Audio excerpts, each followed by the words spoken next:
day or two back, a fella called Jordan tweeted me saying, "Future video here for you." I checked out his link and discovered that he was directing me to another old Noel Gallagher notebook from the 1990s, which is up for auction this week. It's always interesting when these old behind the scenes items go on sale because we get little glimpses of what they contain on the auction website. This time, however, we have high resolution scans of every single page. This was initially shared on the Oasis Videos Twitter feed, and they credit Maxi Gonzalez for the original share. So thanks to both of those guys for highlighting this. Do you have a spare 30 to 50 grand that you would be interested in spending on 24 handwritten sheets of paper by Noel Gallagher from the 90s? I certainly don't, but I find the contents absolutely fascinating nonetheless. Particularly because all the notes seem to have been done round about the time of the making of my favourite Oasis album of all time, What's the Story Morning Glory. So today I thought it would be fun to look through the contents which the auction house have made freely available and analyse what they tell us about Noel and Oasis in the 90s. Because as well as some things you'll recognise, they also contain loads of things that have never been in the public domain before, including 15 unheard songs. But before we get stuck in, I just want to remind anybody living down south that me and my band are going to be playing a free gig at the Camden Eye on December the 9th, 2023. If you fancy coming down and having a listen, it would be great to see you there. The 24-page book contains 3 different things. We've got a few random moments, we've got lots of lyrics, and perhaps most interestingly, there are also Noel Gallagher's notes on other people's music. So let's start with the random stuff. It's the shortest section, just 2 pages. On page 2, here is a bit of doodled Noel Gallagher artwork called Music and Me. It's dated November the 23rd, 1994, 29 years to the day that this appeared on Twitter. There's only one other page in the book containing random miscellaneous stuff, and it's here on page 21, where Noel has simply written, "Teeth falling out is guilt about masturbation." Make of that what you will. And now on to the second category of thing that we find in these documents, which is the songs. These comprise the largest part of the notebook, 15 of the 24 pages. And these are fascinating because they demonstrate, as we've now seen many times already, Noel Gallagher's songwriting process and just how much time and effort he puts into his lyrics. We have within these pages every single step of Noel Gallagher's editorial process from beginning to end when it comes to songwriting. Only one of these sheets is more or less identical to the final recorded version, which is She's Electric on page 3, the only example of a set of completed lyrics in this collection. We then also have a selection of songs that are just one step back from that completed state, just a few words different, or in some cases a single word. For example, here is Going Nowhere, where it says, "I could do with a motor car," rather than the final version, "I'm gonna get me a motor car," as it was eventually recorded. We've also got All Around the World, again with only minor differences. For example, in the opening 2 lines of the song, he says, "It's a bit early in the midnight hour for me to dream of all the things that I want to be," instead of the final version, "to go through all the things that I want to be." We've also got a song titled Not Finished, Untitled, which is actually 2 verses of Bonehead's Bank Holiday, where Noel says, "I met a stunning looking girl on a crowded beach in Spain." In the final version, this became a funny looking girl. Now these 3 examples really interest me because they show just how much effort Noel put into his lyrics, right down to the level of tinkering with single words. And so let's take another step backwards through the process. Let's look at songs that are a little less close to completion. On page 8 we have Rocking Chair, where we have an entirely new line in the chorus.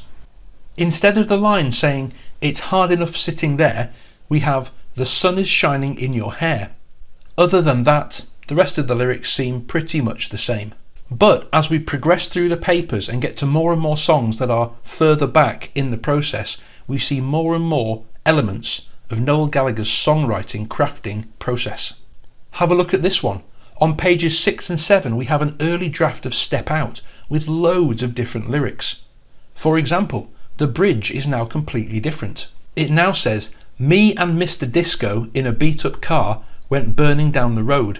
I think that's a cooler version of that line than the one that actually made it. The next two lines say, "Shine like a star, 'cause what you are, with a heart made of solid gold." And that, of course, is once again completely different to the final version. We've got different lyrics in the second half of verse 2. "I can feel what's going down and tonight I'm coming out to play." And we've also got a different second line to the middle 8. "My whole life's been sinking in the water, but you're my ship, get a grip and rescue me." Step Out continues onto the next page, where we find another verse, which this time is, frankly, rubbish. "Can you hear what's going down? Getting high, gonna shake your tree. What's your name? Take your socks off, honey, and smile before you take the blame." Now, of course, that is quite rightly completely scrubbed out. I think those are just placeholder words. They were never meant to be good. I think they're just early drafts for him trying to get the rhythm right for the syllables in the verse of Step Out.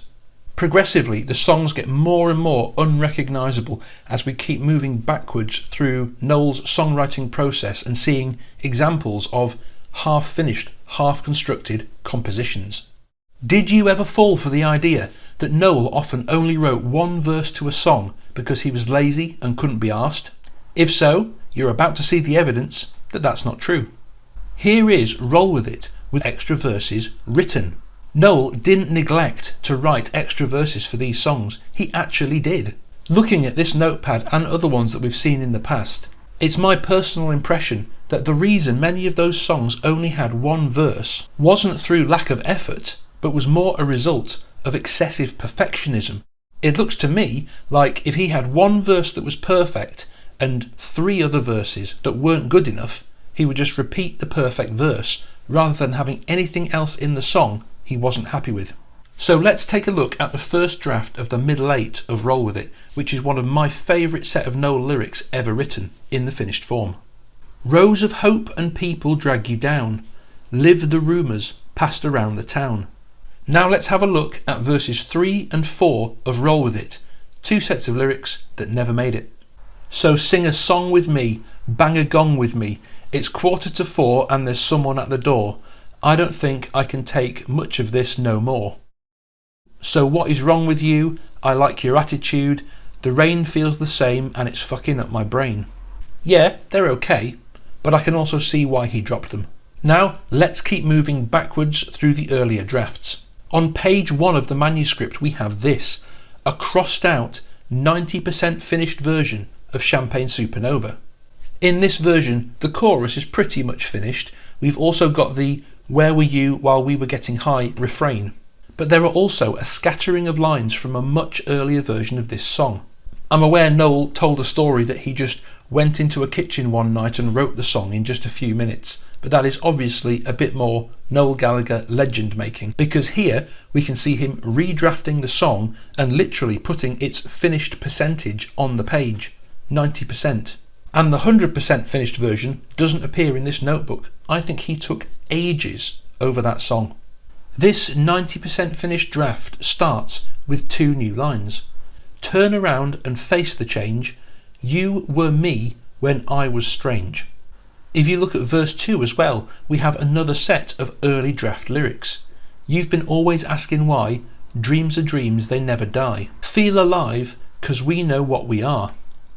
And so you can see there, Noel has got various things right. He's got the words he wants to rhyme at the end of the lines.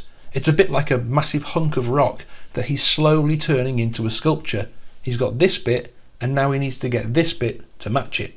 The middle section that he's labelled chorus here says, "And I know we've got to get away for the summer, to where we believe in the air we breathe, 'cause you and I will live and die, life goes on, we don't know why, I feel fine." So of course, once again, there we have that outline of the shape of that middle section, but all the lyrics are still kind of all over the place, the syllables aren't quite right, the rhythm isn't quite right, and he's crossed the whole thing off and written 90%. He's close.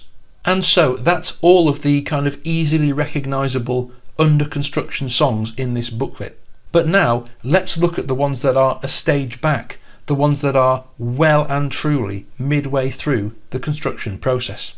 because most of these are songs that are completely new, songs that, as far as I'm aware, haven't really come to light at all until now, apart from the odd reference in a book or a post here and there. Now, many of these songs that we're about to look at might have actually made it, but under a different title. You can see from some of the ones we looked at, Noel would often change the title of the song. But for most of these, I couldn't link them to any finished Oasis or High Flying Birds song. So let me know in the comments below if you recognise what any of these songs actually became in the end. But I'll start out with one I do actually have a theory on, and it's one that the person behind the Oasis Videos Twitter account who posted this seems to share. Let me play you an old clip from an interview I did with sound engineer Nick Bryan, who was there for the Be Here Now recording sessions. In an interview with David Huggins, you mentioned that there were some unreleased tracks from that session. One was called Slow, that I think David Huggins asked you about. And I was wondering, has that actually since been released? Because that interview you gave was in, I think, 2011. And when the Chasing the Sun box sets came out, there were several random little rare bits on the third CD, things like Trip Inside, that were given different names. I was wondering, has that track actually now been released under a different name, or is it still unreleased? I'm not entirely sure, because I remember the track. I don't remember how the track goes. I remember the name of the track, but it was working title. So I'd have to go back and listen really, and then just try and rejig my memory of which ones we did, because there was quite a few others we did that didn't get finished, had working titles, were just bits of songs. So yeah, I then wasn't involved in finishing any of those off. I only did the tracks that ended up on the actual album. I can't help but wonder if we have, for the first time, finally at least found the lyrics to the song Slow. And that's a song titled Feeling Like I Think in this booklet. The chorus says, "Do I need a reason why I try to kiss the sky when slowly I have died? I live among the stars with me and my guitar, but slowly fall apart." I think that's it. I think this is Slow. And according to Nick Bryan, apparently this was demoed during the Be Here Now sessions, so it's out there somewhere. There are also 4 other songs that I genuinely have no idea about at all. These are called Starchild, Callin' All, which is named after a song by the same name by the Lars, On and On, and Rainy Summertime. Each of these is a previously unknown song. Now, Starchild, On and Rainy Summertime are all crossed out by Noel. I would love to know what you guys think of these early lyric drafts, and to know if any of you can link them to a finished Oasis song that came out later, or to anything Noel has released with the High Flying Birds. Let me know in the comments below. But perhaps the most interesting thing we find in these notes occurs towards the end of the book, where we have evidence of some very early attempts by Noel to construct the track listing for Morning Glory. On page 16 we have what might be a set list, or might be a provisional album layout. I personally reckon it's an experimental early album layout. And interestingly, at the bottom we see yet another 2 unknown tracks listed, Freedom and Sports Car. Then on the next page we see another attempt at track listing, and we see that Noel considered at this time that the song On and On was good enough to sit alongside many other great tracks of that era. And one of the reasons I think these are probably not set lists and are actually provisional running orders for the album is that they include a song called Feel No Shame. Presumably that's the song Hey Now, which the band never actually played live. It was a studio only track, so I think here we might be seeing a prototype track listing for What's the Story Morning Glory. And it just gets more interesting as we continue, because on the next page we have Noel seemingly writing out all the current new songs he has and putting a star by all the best ones. And this list includes 4 more new songs: Datura Dream Rebound, which has appeared in Paolo Hewitt's Oasis books as well as in other provisional album track listings, a song called Being a Blue, which is presumably about Man City, a completely mysterious song called Raspberry Beret, and another one called Live for Happy Mondays. 15 of these songs are marked with a star, presumably to narrow down the long list to a short list. And then on the next page we find Noel's first draft of a magazine article for Melody Maker called Rebellious Jukebox. It's not the same as the final version that was published, but once again it's a fascinating insight into the man who likes to project the image of a lazy but lucky bum, which of course is all bollocks. Almost everything Noel Gallagher puts out there, I think, is meticulously planned and curated ahead of time. Page 19 shows his first draft of answers for the magazine article.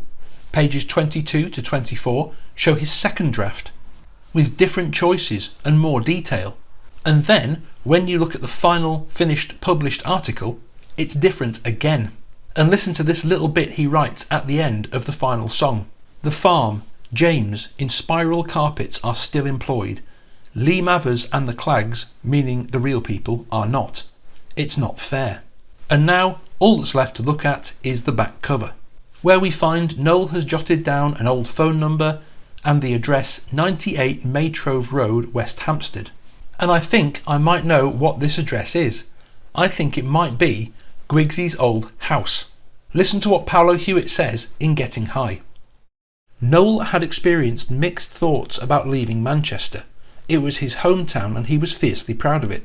But he also knew it was filled with people who would rather hold him back than see him succeed. Guigsy felt the same way, and he soon left town as well, taking up residence in West Hampstead and then London's West End, before moving to his current residence in North London. So I wonder if this is Noel having written down the address of the house that Guigsy stayed in for just a little while when they all moved to London. On the back, Noel has also doodled a self-portrait in biro, and we once again find another long list of songs, including a further 4 that are apparently also new. These are Rosemary, Yellow, Nature's Son and Reputation. And also on the back he has written the word Etch-a-Sketch for some reason. And that's everything in the papers. But from these papers we have learned some really interesting information. There are at least 15 unheard songs from the 94 to 95 era. Starchild, Callin' All, On and On, Feeling Like I Think, Rainy Summertime, Freedom, Sports Car, Datura Dream Rebound, Being a Blue, Raspberry Beret, Live for Happy Mondays, Rosemary, Yellow, Nature's Son and Reputation. None of these have, to my knowledge at least, been released. But have they been released under a different name? Have they been chopped up and recycled for different songs? As always, let me know in the comments below if you have any further comments, thoughts or information about these songs. Hope you've enjoyed the deep dive, and as always, I'll see you next time.